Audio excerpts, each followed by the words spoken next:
As redes sociais Google, responsável pelo YouTube, e o Twitter afirmaram em respostas encaminhadas ao Supremo Tribunal Federal que as ordens do ministro Alexandre de Moraes para a retirada de perfis do ar são desproporcionais e podem configurar censura prévia.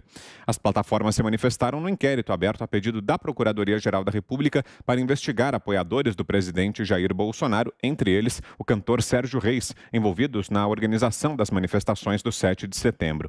Em manifestação encaminhada ao STF, o Twitter cita o Marco Civil ao argumentar que seria necessário que a Ordem de Moraes indicasse de forma clara e específica qual é o conteúdo ilícito veiculado pelo perfil, em vez de pedir o bloqueio global da página.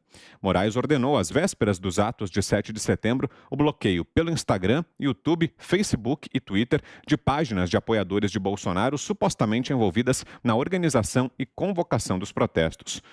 3 minutos, Fiuza.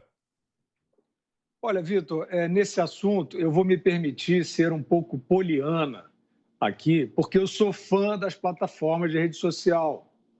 Elas são pródigas, elas são democráticas, elas são inclusivas. Eu devo muito a elas, todos nós devemos muito a elas. E elas seguem tentações mercadológicas autoritárias de cerceamento, certo? Então, eu vejo com bons olhos, eu me permito ver com bons olhos. Eu não vou aproveitar para tripudiar do Twitter e do Google para dizer assim, agora vocês estão aí provando do próprio veneno. Eles estão, mas o que eu posso imaginar? O ministro Alexandre de Moraes é um magistrado, né? É um servidor público que decidiu usar o seu cargo para fazer o que bem entender. Ele decidiu usar o seu cargo para fazer política contra o governo federal. Ele decidiu usar o seu cargo para comandar inquéritos onde ele faz contra pessoas humanas, contra instituições, o que ele cria na sua literatura de ataque à democracia, etc, etc e tal. Então, eu não tenho muito o que esperar desse tipo de conduta no Poder Judiciário brasileiro, ainda mais na Suprema Corte, que está agindo como a gente sabe que está agindo. Acabamos de ver o Ricardo Lewandowski, né, nessa decisão absolutamente irresponsável, que vai lá o Tribunal de Justiça, né, não se referindo a adolescentes, mas se referindo a adultos, né, que são funcionários do Tribunal de Justiça, ele vai lá e impõe um passaporte. Ora, se esta vacina, como disse o Augusto, não bloqueia totalmente, não bloqueia a transmissão e ela envolve riscos, o que você vai fazer, presidente do TJ São Paulo, se acontecer com alguém o que aconteceu com o Bruno Graff, um advogado que aos 28 anos tomou a vacina e morreu de AVC hemorrágico causado pela vacina, já comprovado. A mãe do Bruno, dilacerada, tomou essa providência, pediu análises clínicas na Espanha e comprovou. Então, mesmo que isso tudo esteja em estudo, como é que você, presidente do TJ São Paulo, vai reagir diante de um funcionário que tenha a infelicidade que teve o Bruno Graff, né?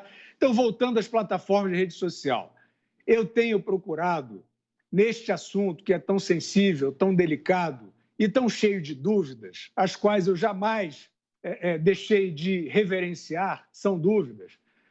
Em poucas situações em que o YouTube, o Instagram e o Twitter marcaram ou removeram postagens minhas, eu me dirigi a eles perguntando quais eram os critérios, quais eram os pontos de publicação falsa.